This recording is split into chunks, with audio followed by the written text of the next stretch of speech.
CBDCs are almost here, and for some people around the world, they are already a part of their daily routine. But how are CBDCs being rolled out around the world, and what can you do to prepare for it? I'm actually going to cover this and a lot more in this 4-part series that will update you on how different regions of the globe seem to be addressing the new CBDC technology, central bank digital currencies. And this is episode 1 of that 4-part series where I will catch you up on exactly how the world got to where we are today, and then I will also break down what the heck CBDCs are and what to look out for when they come.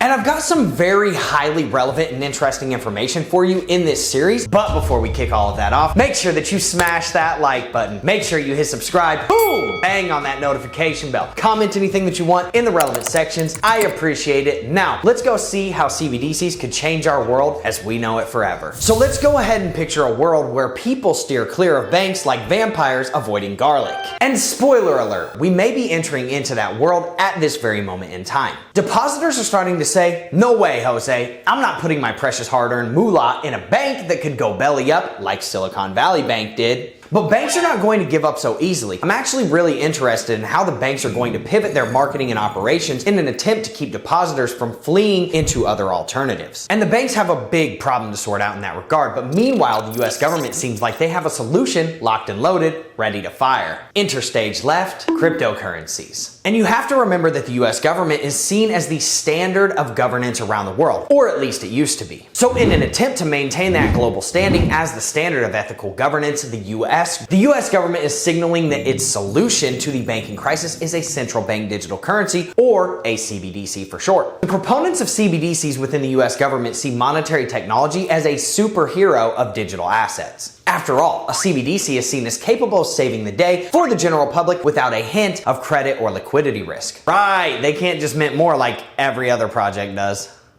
They're saying that it will be the guardian angel for the US dollar, keeping its place as the cool kid on the global reserve currency block. Take that, BRICS nations. So they're pretty open about the fact that they're racing against time, trying to outrun what many are thinking could be the dollar's potential downfall. And let's be real, they definitely could be right about that. With other global powers spending resources to make their presence and power known, the US government is sprinting to position itself as the hero like it's always been. And CBDCs are front and center and might become elevated as the icon of success as landing on the moon was, as the global events unfold. But let's put the geopolitics to the side and just figure out what the heck CBDCs even are. A central bank digital currency is essentially a digital form of a country's official currency issued and regulated by those central banks. And central banks are privately owned entities. Don't let the Federal Reserve name fool you. Now, a CBDC operates on a digital platform, making transactions faster, more efficient, and potentially more secure. Thanks, blockchain. But unlike cryptocurrencies like Bitcoin, which are decentralized and run on blockchain technology, CBDCs are centralized and controlled by a central authority. In the case of the US, it would be issued and regulated by the Federal Reserve and the Federal Open Market Committee, which is made up of all the Federal Reserve chairs.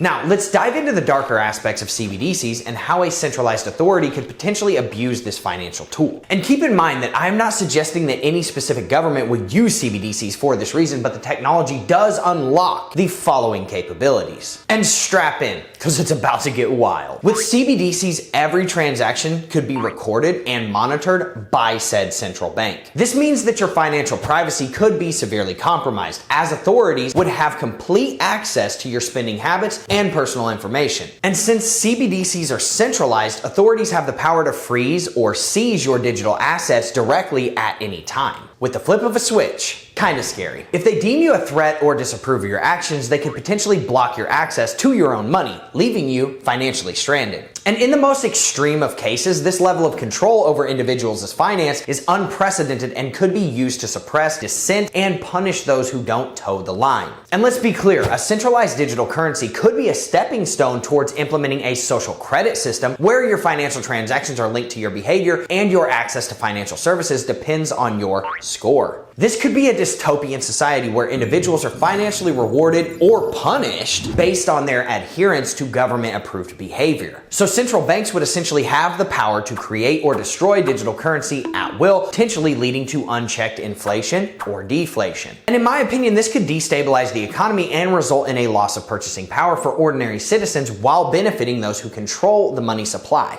So there's obviously good and bad to this. There's inherent risks and there's inherent rewards. And I think you have to see both sides of the coin. While CBDCs have the potential to promote financial inclusion, they could also exacerbate financial exclusion, at least for those without access to the necessary technology or internet connectivity. That's another major issue. Not everybody has access to the internet. So this digital divide could leave many people behind, further widening the gap between the haves and the have-nots. The risk of central bank digital currencies is a complex issue with far-reaching implications. While there are potential benefits, it's crucial to consider the risks associated with CBDCs and centralized control over our financial lives. As we move towards a more digital world, we must remain vigilant and advocate for policies that protect our privacy and our financial freedom and don't exclude people just because they don't have access to a certain thing. And diving a little bit further into that, we must also ensure that the smallest percentage of our society gets left behind as humanly possible. Or at the very least, we should give them access to the things that would give them access to this system. And actually, there's a crypto tool that I really want to talk about that also unlocks crypto capabilities for tons more people to enter and transact safely into the crypto space. And that's PreSend, because it is the first multi-chain fully integrated wallet transaction security software to assume the burden and responsibility of ensuring that transferred funds across the blockchain or blockchains arrive successfully at the benefactor's wallet address on the correct blockchains,